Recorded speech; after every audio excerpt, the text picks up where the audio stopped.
I've been thinking about this for a while. Truthfully, it should have been out in July, but if I am lucky, it will be out in mid September, so that is past me saying that. Let's see if that comes to fruition. So, this video is essentially just going to be about how Brad Armstrong from the hit RPG Lisa the Painful is avoidantly attached.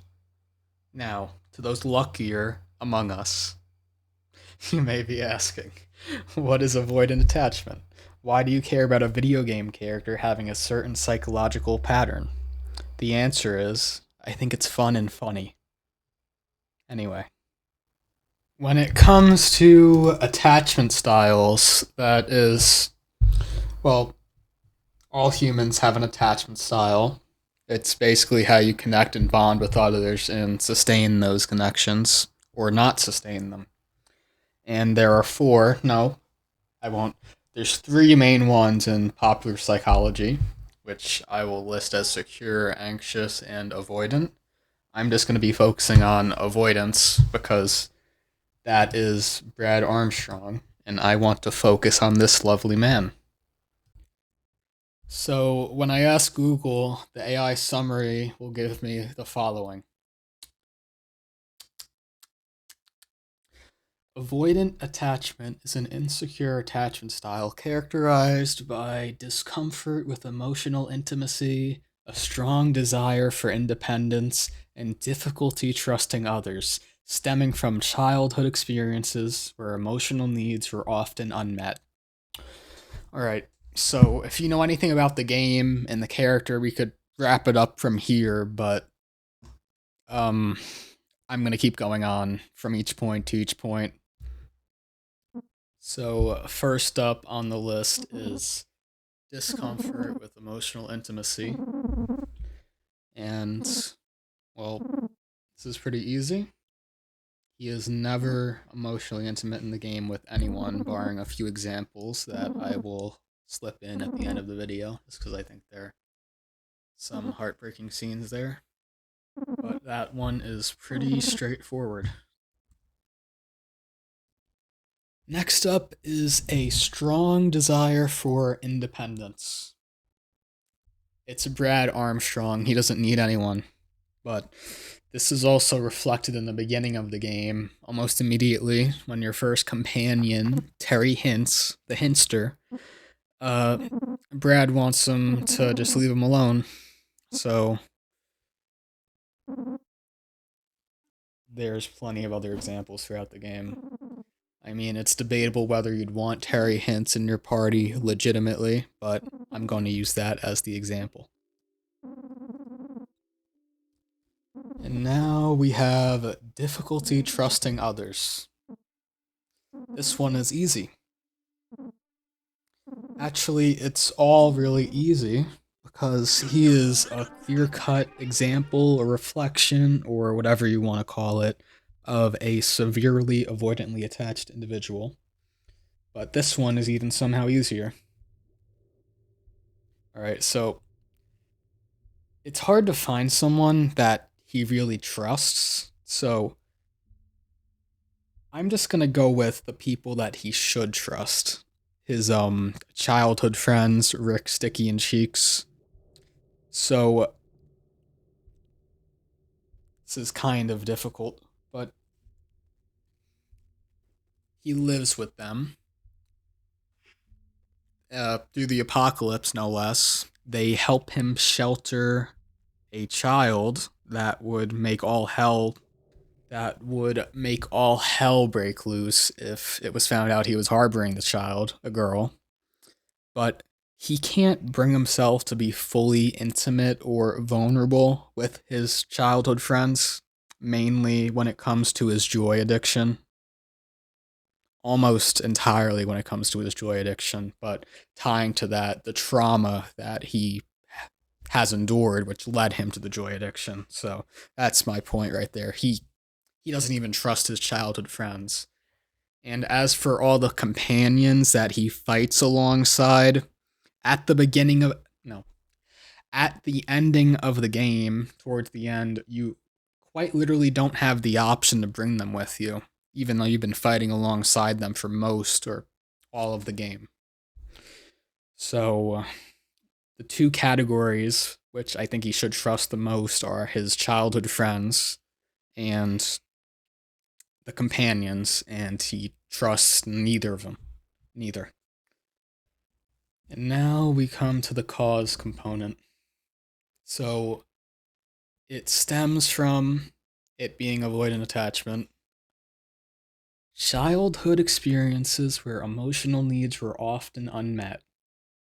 Well, normally this would be up to speculation, but luckily for us, the game opens with a scene of Brad as a child interacting with his only caregiver, his father, Marty.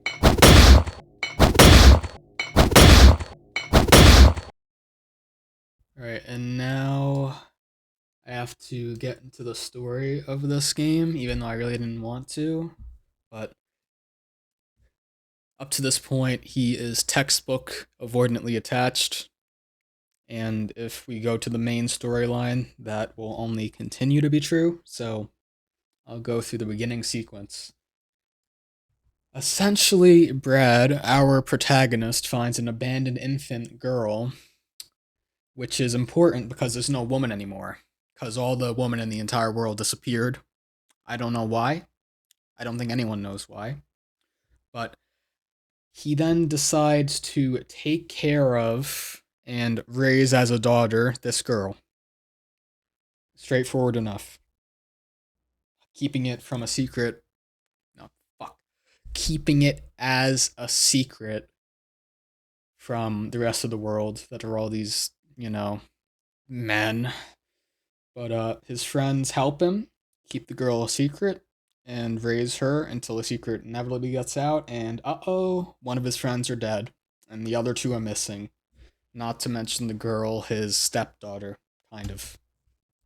The most striking thing to me about this sequence, like the introduction sequence, looking at it now under the lens of attachment theory, is you could sense the disregard and emotional distance Brad keeps from her, even when he's her sole caregiver, main caregiver.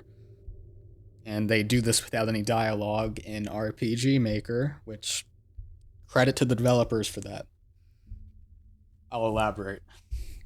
So he does not stop his rampant drug use, joy use, while taking care of this child. And there's no indication whatsoever that he actually talks to her, at all. At all. He doesn't change his personality at all. This stone cold Brad Armstrong guy doesn't need anyone for the child he's raising, so that is basically repeating the pattern, emotional unavailability. And it culminates in the girl having a mental breakdown from being locked away, which may or may not have been justified in your mind considering the circumstances of her being the only girl in the world, but it shows how little he was taking into mind the girl's actual needs and wants. He was kind of using her for his own purpose to, well, that's a whole nother thing. His backstory with the other girl, his sister. I'll cut that out maybe. But he gets close, but not too close. And in a child-parent relationship, that is terrible. Absolutely terrible. I have to imagine that's how a lot of avoidants in the real world interact with their children.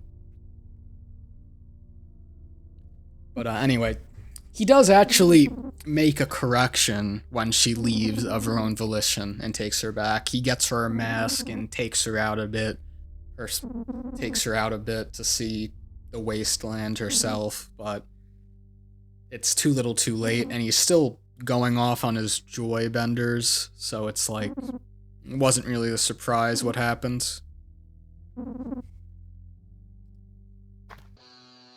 What else?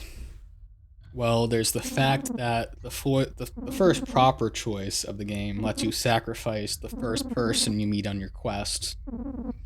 Which, to be fair, he is pretty useless, but I think it's pretty heartless to be able to kill someone in return for some items. Well, in return for not having your items taken away. He basically takes Terry Hints away for the rest of the game, and then he's gone, and it's tragic. There's also other choices where you could just discard your companions. There's two choices where you have to choose between one of your arms or one of your current companions being killed. That's not too bad.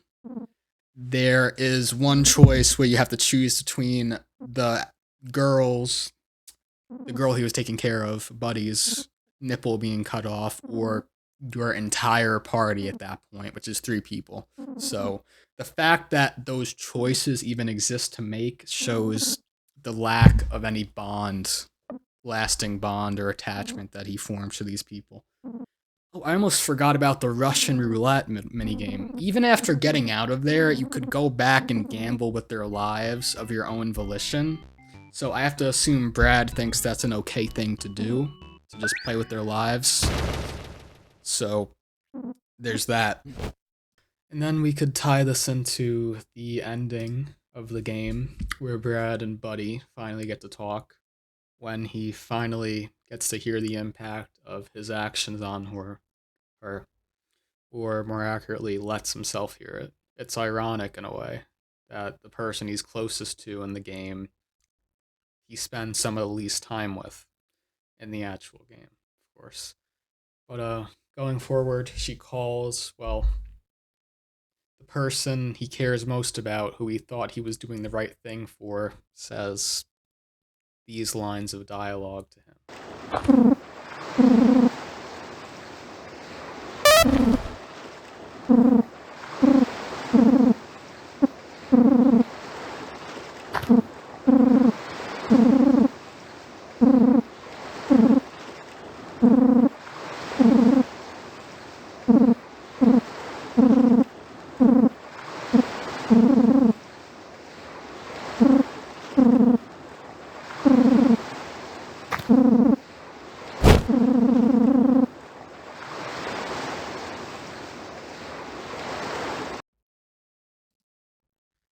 I guess the point of this is that you have to let them go. Even if it hurts you, even if it tears you apart, even if it burns you to ashes, you have to let them go. This goes for Brad, but it also goes for any other avoidant in the real world that you want to have a close connection with. You have to let them go. They will hurt you over and over if you let them. Once someone shows you who they really are below the surface, you have to believe them the first time, even if your heart is screaming that that's not really who they are, that it isn't the truth, that it can't be, that what happened can't be the ending. But regardless of your feelings, your logical brain knows that it is. And that's the hardest part. The final choice of Lisa the Painful is choosing whether Buddy hugs or doesn't hug Brad as he lays dying. The canon choice here is that she doesn't hug him. I like to symbolize that as letting go of an avoidant individual. They'll usually come back to you when they need you again, when they're off their 2 feet again, when they're down, so to speak. Maybe they're there just to use you and leave when you're down yourself.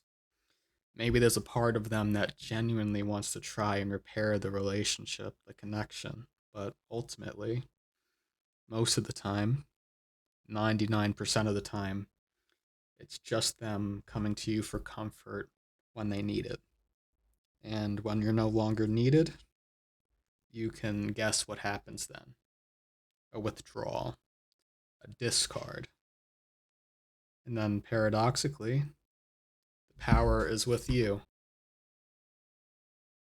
The person whom you wanted to be with is reaching out to you, and it's your choice whether to let them in or shut them out. And the only true way to break the cycle of hurt, at least for you, is to shut them out. And for them, they get a chance, which they likely won't take to reflect, to learn about their own patterns.